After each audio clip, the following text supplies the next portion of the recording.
नाजरीन, Telangana news today की खबरों में आपका खैर मकदम है। आइए देखते हैं चंद तफसीलात। विकाराबाद जिला कलेक्टर प्रतीक जैन पर हमला। विकाराबाद जिले के बोमुर्स पेट मंडल के लाचरला गांव में गांव वालों ने कलेक्टर, एमआरओ और अफसरान पर हमला किया, जो गांव की खेती की जमीन लेने आए थे, और गांव वालों ने गाड़ियों के शीशे भी तोड़ दिए।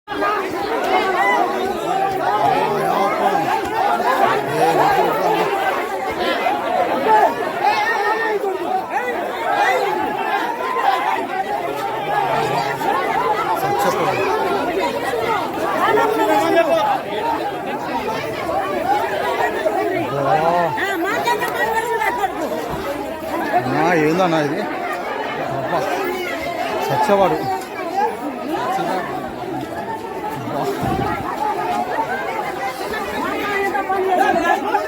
పని చేసి